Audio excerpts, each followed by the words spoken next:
MP గారికి ఒకటి, MLA మూడో నెంబర్. ఓకే.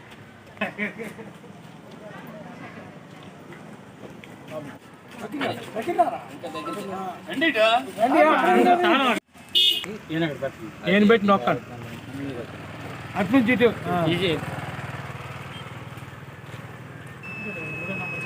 కనమరాలి. అది ఫ్యాన్ గుర్తు కనమరాలి. ఎంపీ గారి కోట, ఎమ్మెల్యేకి కోట. బ్యాలెట్ నెంబర్ 3 ఫ్యాన్ గుర్తు ఎమ్మెల్యే గారి కోట, ఎంపీ గారి కోట, 2 ఓట్లు ఎమ్మెల్యే కానీ ఎంపీ కానీ ఈ విధంగా పథకాలన్నీ మనకు పంపాలి. అందరికీ ధన్యవాదాలు. మేము ఈరోజు మల్లంపేట గ్రామంలో ఉన్న 23, 24, 25 వార్డుల్లో బూత్ నెంబర్ 35, 36, 37లో డోర్ టు డోరు ప్రచారం చేస్తున్నప్పుడు జగన్ గారికే ఎందుకు ఓటు వేయాలనే కొన్ని కాన్సెప్ట్లో మేము ప్రచారం చేస్తున్నాం.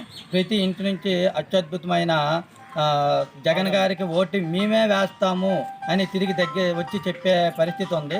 ఈరోజు అటువంటి పరిస్థితి మన రాష్ట్రం మొత్తం మీద ఎందువల్ల నెలకొని ఉందంటే, సంక్షేమ పథకాలను సంక్షేమ సారథని చెప్పుకునే మన జగనన్న ప్రతి ఇంటింటికి కూడా సంక్షేమాన్ని తీసుకుని వెళ్ళి ఏ సీఎంకి అంటే ఇన్ని సంవత్సరాలు మన రాష్ట్ర అవతరణ నుంచి ఇన్ని సంవత్సరాలు ఏ సీఎంకి సాధ్యం కానీ ఒక సంక్షేమాన్ని ప్రతి ఇంటింటికి తీసుకెళ్ళి ఈరోజు కొంతమంది నాయకులు చెప్తున్నట్టుగా డెవలప్మెంట్ లేదు అంటున్నారు. అసలు డెవలప్మెంట్ అంటే ఏంటి? బిల్డింగ్లు కట్టడమా లేకపోతే రోడ్లు వేయడమా కాదు. ప్రతి గ్రామానికి, మా గ్రామంలో ఉంటే ప్రతి ఏరియాకి కూడా రోడ్లు వేసి ప్రతి ఇంటిని కూడా ఆర్థికంగా డెవలప్ చేసి, అసలు డెవలప్మెంట్ అంటే ఇది నిరుపేదలని ఆర్థికంగా డెవలప్ చేసి ఒక పేదరికం నుంచి బయటపడేయాలనే ఒక కుతూహలంతో ఈరోజు జగనన్న గారు చేసిన ఈ సంక్షేమ సహకారాలకి రాష్ట్రం మొత్తం కూడా అతనికి రుణపడి ఆ కృతజ్ఞతను మే 13 జరిగే ఓటు రూపంలో ఇన్ని సంవత్సరాలు గత 58 నెలల నుంచి గురించి జగనన్న గారు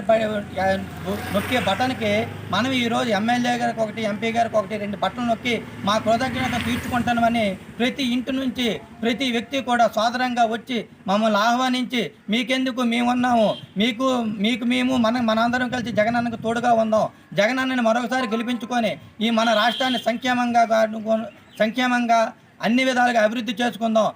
నిజంగా 175కి 175, 25కి 25 అంటే డబుల్ సెంచరీ ఖచ్చితంగా కొట్టి తీరుతారనే నమ్మకము మాకు ఏర్పడ్డది. ఇదే టెంపో మెయింటైన్ చేస్తూ మే 13 జరిగే ఎలక్షన్స్కి మేమందరం కూడా సిద్ధంగా ఉన్నాము. మరోసారి జగనన్నని గెలిపించుకుంటామని సోదరంగా తెలియజేస్తున్నాం.